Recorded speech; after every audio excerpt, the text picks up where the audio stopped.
Hello, I'm Severin Suzuki, speaking for ECHO, the Environmental Children's Organization. We've raised all the money to come here ourselves, to come 5,000 miles to tell you adults you must change your ways. Coming up here today, I have no hidden agenda.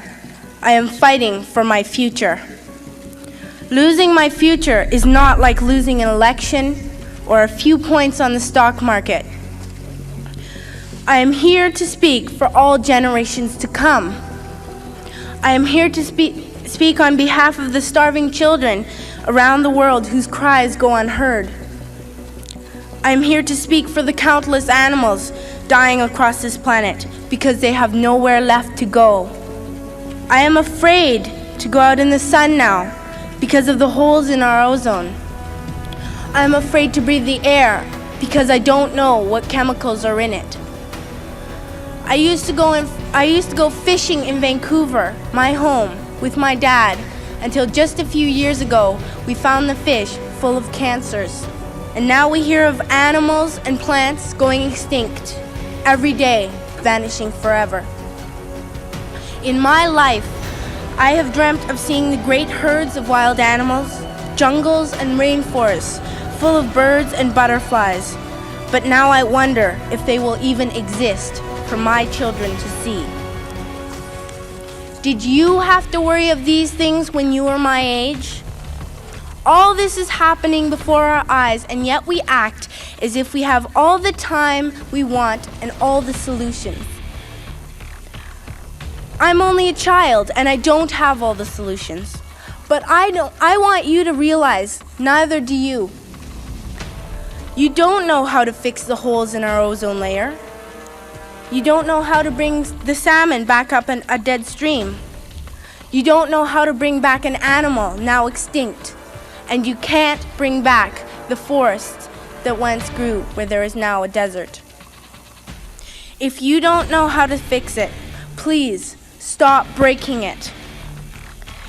Here, you may be delegates of your government, business people, organizers, reporters, or politicians, but really, your mothers and fathers, sisters and brothers, aunts and uncles, and all of you are someone's child.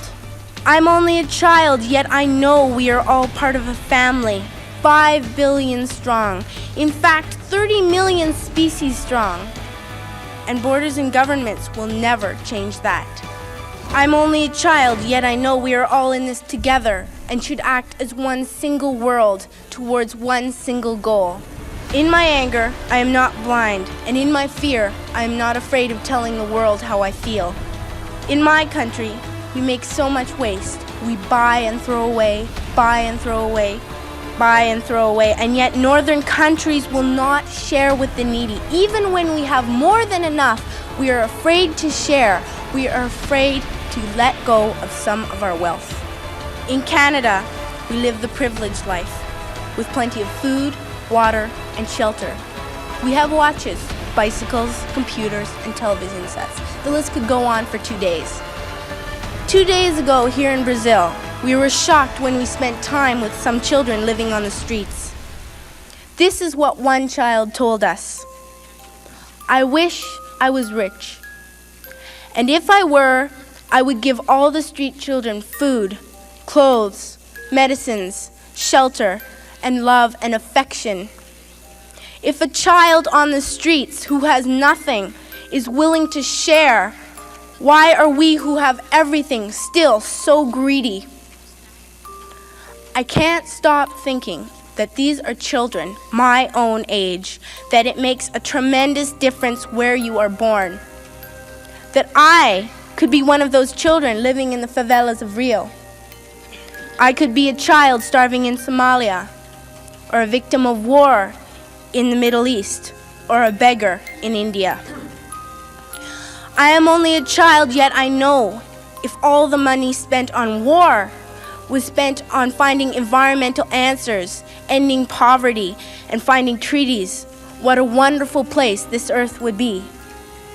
At school, even in kindergarten, you teach us how to behave in the world. You teach us not to fight with others. to work things out, to respect others, to clean up our mess, not to hurt other creatures, to share, not be greedy.